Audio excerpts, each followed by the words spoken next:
नमस्कार। और आज हम सीधे मुद्दे पर आते हैं। भारतीय संविधान का अनुच्छेद 178। जी।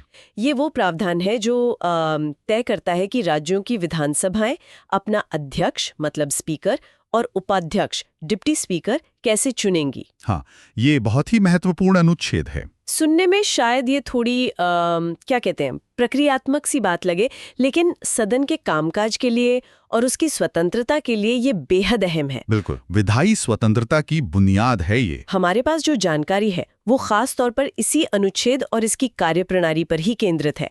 तो आज हम सिर्फ ये नहीं समझेंगे कि ये चुनाव कैसे होता है, बल्कि ये भी जानेंगे कि इसका असली महत्व क्या है और क्यों संविधान निर्माताओं ने इसे इतना जरूरी समझा। हाँ, ये जानना जरूरी है कि ये सिर्फ एक नियम नहीं है, इसके पीछे एक सोच है। समझिए, ये विधानसभा का अपना नेतृत्व चुनने का अधिकार है, अपना बॉस चुनने का। ठीक है, चलिए इस विषय की तह तक चलते हैं। तो अनुच्छेद 178 कहता क्या है? बिल्कुल साफ शब्दों में अगर देखें तो देखिए, ये बहुत स्पष्ट है। अनुच्छेद कहता है कि हर राज्य की विधानसभा जितनी जल्दी हो सके, मतलब यथाशीघ्र, अपने ही सदस्यों में से 2 को अध्यक्ष और उपाध्यक्ष चुनेगी। सबसे महत्वपूर्ण बात इसमें यह है कि चुनाव सदस्यों में से ही होगा, बाहर से कोई नहीं आएगा। जी हाँ, यही इसकी कुंजी है। और यहीं पर विधायी स्वतंत्रता का सिद्धांत सामने आता है। इसका मतलब है कि विधानसभा यानी जो कानून बनाने वाली संस्था है, वो अपना संचालन करने वाले अधिकारियों को खुद चुनती है। अच्छा। कार्यपालिका यानी सरकार या कोई और बाहरी ताकत इसमें सीधे दखल नहीं दे सकती। ये शक्ति पूरी तरह से चुने हुए विधायकों के हाथ में है।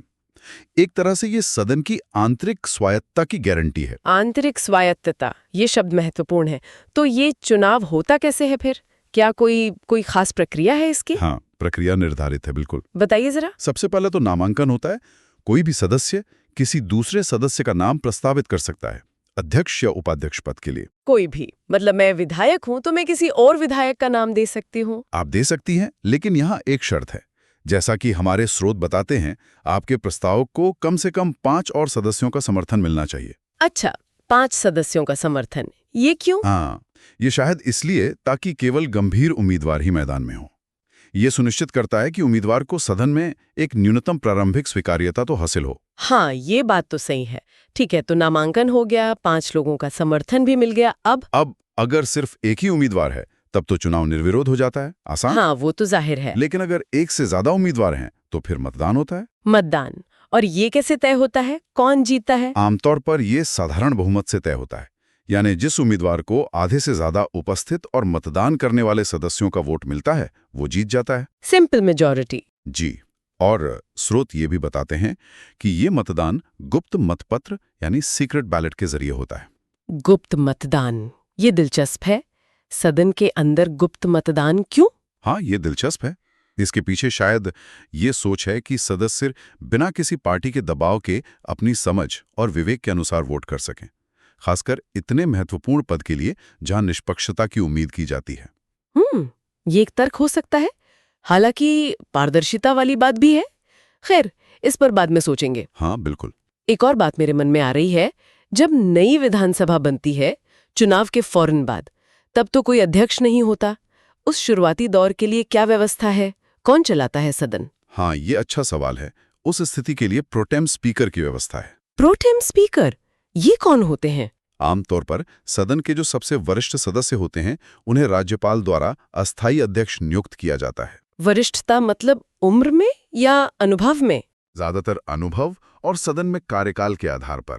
माना जाता है कि उन्हें सदन की प्रक्रियाओं की समझ होगी और उम्मीद की जाती है कि वो निष्पक्ष रहकर नए सदस्यों को शपथ दिलाएंगे और सबसे जरूरी काम अध्यक्ष के चुनाव की प्रक्रिया संपन्न कराएंगे। ये एक स्थापित परंपरा है। अच्छा, तो ये एक तरह से अंतरिम व्यवस्था है, जब तक कि सदन अपना स्थायी अध्यक्ष न चुन ले। बिल्कुल सही। तो ये चुनाव प्रक्रिया सदस्यों को अपना नेता चुनने का अधिकार देती है। ये तो समझ आ गया। अब ये समझते हैं कि इन चुने हुए अध्यक्ष और उपाध्यक्ष की भूमिका आखिर होती क्या है? क्यों ये पद इतने महत्वपूर्ण हैं? भूमिका बहुत ही केंद्रीय है, खासकर अध्यक्ष की। हाँ, स्पीकर का रोल तो हम अक्सर टीवी पर देखते हैं, वो चेयर पर बैठे होते हैं। हाँ, वो सिर्फ बैठते नहीं हैं, वो सदन की कार्यवाही का संचालन करते हैं। बहस का समय तय करना, नियमों की व्याख्या करना, अच्छा। सदन में व्यवस्था और अनुशासन बनाए रखना, सदस्यों के विशेषाधिकारों की रक्षा करना, ये सब अध्यक्ष की जिम्मेदारी है। और शायद सबसे जरूरी काम निष्पक्षता बनाए रखना। बिल्कुल, ये सबसे जरूरी और शायद सबसे चुनौतीपूर्ण काम है, भले ही वो खुद किसी पार्टी से चुनकर आए हों। अध्यक्ष बनने के बाद उनसे निष्पक्ष रहने की अपेक्षा की जाती है। ये आसान नहीं होता होगा। बिल्कुल नहीं। सदन उन्हें चुनता है, इसलिए उनकी पहली जिम्मेदारी सदन के प्रति होती है, ना कि अपनी पार्टी के प्रति। और उपाध्यक्ष, डिप्टी स्पीकर? उपाध्यक्ष का काम भी महत्वपूर्ण है। अध्यक्ष की अनुपस्थिति में वो ठीक वही भूमिका निभाते हैं, ताकि सदन का काम बिना रुके चलता रहे।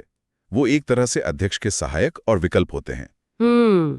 तो ये दोनों पद सदन के सुचारू संचालन के लिए आवश्यक है। निश्चित रूप से। इस प्रावधान का कोई ऐतिहासिक संदर्भ भी है? मतलब क्या संविधान सभा में इस पर खास चर्चा हुई थी? ये विचार आया कहाँ से? हाँ, बिल्कुल। संविधान सभा में इस पर विचार विमर्श हुआ था। Doctor B.R. अम्बेडकर ने अध्यक्ष के पद और उसके चुनाव की प्रक्रिया के महत्व पर जोर दिया था। अच्छा, उन्होंने क्या कहा था? उनके शब्द थे, मुझे ठीक से याद है, उन्होंने कहा था, अध्यक्ष विधानसभा का संरक्षक होता है। उसे सदन के सदस्यों द्वारा ही चुना जाना चाहिए, ताकि लोकतंत्र में आंतरिक स्वायत्तता बनी रहे। आंतरिक स्वायत्तता, फिर वही बात, मतलब सदन अपने मामले खुद तय करे। जी हाँ, उनका जोर इसी आंतरिक स्वायत्तता पर था। और अगर हम इसे और व्यापक परिप्रेक्ष्य में देखें तो इस पर ब्रिटिश हाउस ऑफ कॉमन्स की परंपरा का स्पष्ट प्रभाव दिखता है। अच्छा, ब्रिटेन की संसद। हाँ, वहां भी सदन, हाउस ऑफ कॉमन्स, अपना स्पीकर खुद चुनता है, और ये सदियों पुरानी परंपरा है। ये लोकतांत्रिक शासन का एक बुनियादी सिद्धांत माना जाता है कि विधायिका यानी कानून बनाने वाली संस्था कार्यपालिका से स्वतंत्र रहे और अपना नेतृत्व स्वयं तय करे। तो ये सिर्फ एक प्रक्रिया नहीं, बल्कि शक्ति संतुलन का भी एक अहम हिस्सा है। बिल्कुल सही कहा आपने।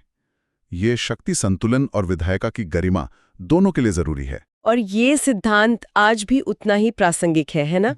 हर बार जब किसी राज्य में चुनाव होते हैं और नई विधानसभा बनती है तो अनुच्छेद 178 के तहत ये प्रक्रिया दोहराई जाती है। हाँ, हर नई विधानसभा के गठन के बाद पहले सत्र में ये अनुच्छेद जीवंत उठता है। हाल के कुछ उदाहरण देखें तो ये बात और साफ होती है। जैसे हमारे स्रोत बताते हैं, उत्तर प्रदेश विधानसभा में 2024-25 के लिए श्री सतीश महाना जी, जो भाजपा से हैं, अध्यक्ष चुने गए जी। और पंजाब में इसी दौरान श्री कुलतार सिंह संधवा, जो आम आदमी पार्टी से हैं, वो अध्यक्ष बने। हाँ, ये उदाहरण दिखाते हैं कि प्रक्रिया काम कर रही है।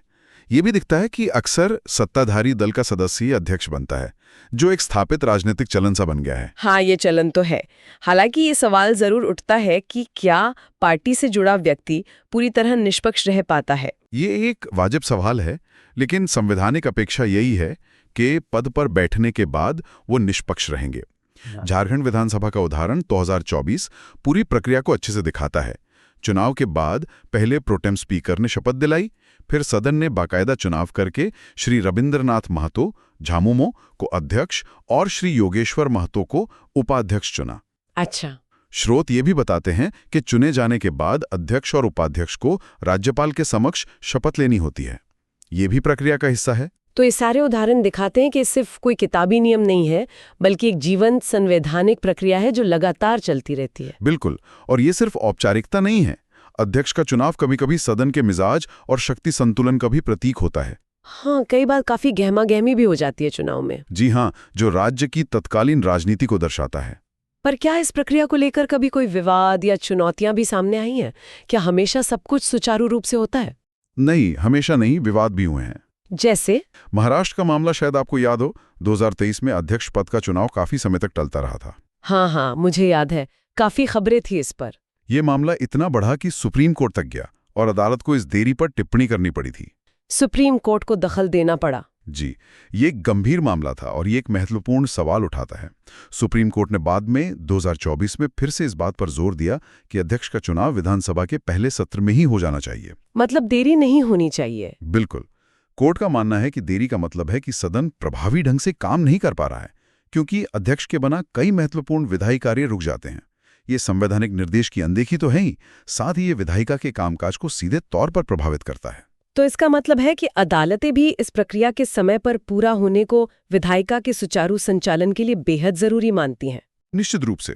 अध्यक्ष सदन का प्रमुख होता है, उसका चेहरा होता है। उनके बिना सदन एक तरह से दिशाहीन हो सकता है। नियमों की व्याख्या कौन करेगा? बहस का संचालन कौन करेगा? सदस्यों के अधिकारों की रक्षा कैसे होगी? सही बात है। इसलिए संवैधानिक प्रक्रिया का समय पर पालन सिर्फ एक तकनीकी जरूरत नहीं, बल्कि लोकतांत्रिक कामकाज की अनिवार्यता है। देरी अक्सर राजनीतिक खींचतान का नतीजा होती है, लेकिन इसका खामियाजा संवैधानिक व्यवस्था को भुगतना पड़ता है। तो इस पूरी चर्चा का सार क्या निकलता है? मतलब अनुच्छेद 178 के बारे में हमें क्या मुख्य बातें ध्यान में रखनी चाहिए? निचोड़ क्या है? देखिए, मेरे हिसाब से सबसे बड़ी बात यह है कि अनुच्छेद 178 सिर्फ एक चुनाव प्रक्रिया नहीं है। ये इससे कहीं ज्यादा है। ये राज्य विधानसभाओं की स्वतंत्रता और स्वायत्तता का प्रतीक है। हाँ, मैं पूरी तरह सहमत हूँ। यह अनुच्छेद विधायिका को कार्यपालिका के अनावश्यक हस्तक्षेप से बचाता है और उसे अपना काम स्वतंत्र रूप से करने का अधिकार देता है। अध्यक्ष और उपाध्यक्ष का चुनाव सदन के भीतर से होना, ये लोकतांत्रिक मूल्यों और आंतरिक स्वशासन का एक बहुत महत्वपूर्ण उदाहरण है। और जब सदन अपना नेता खुद चुनता है, तो उस नेता की वैधता और स्वीकार्यता भी ज्यादा होती है ना? हाँ, बिल्कुल, जो सदन के प्रभावी संचालन के लिए बहुत जरूरी है।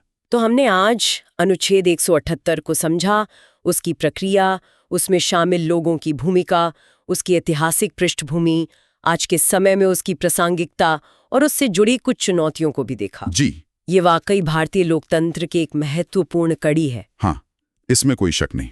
और इस चर्चा को समाप्त करने से पहले एक विचारणीय बिंदु छोड़ते हैं। हाँ, जरूर। ये हमारे स्रोत में उठाए गए गुप्त मतदान के पहलू से जुड़ा है। हमने बात की कि गुप्त मतदान शायद सदस्यों को पार्टी दबाव से मुक्त होकर वोट करने देता है। हाँ, लेकिन क्या इसका एक दूसरा पहलू भी है? क्या इससे पारदर्शिता कम होती है?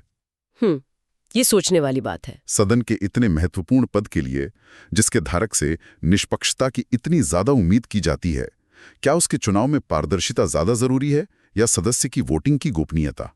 पारदर्शिता बनाम गोपनीयता। हाँ, इस पर सोचना दिलचस्प हो सकता है कि इन दोनों मूल्यों के बीच सही संतुलन क्या है। क्या कोई और तरीका हो सकता है? ये बस एक विचार है आगे सोचने के लिए। बिल्कुल। ये एक अच्छा सवाल है जिस पर श्रोता भी विचार कर सकते हैं। बहुत बहुत धन्यवाद। धन्यवाद।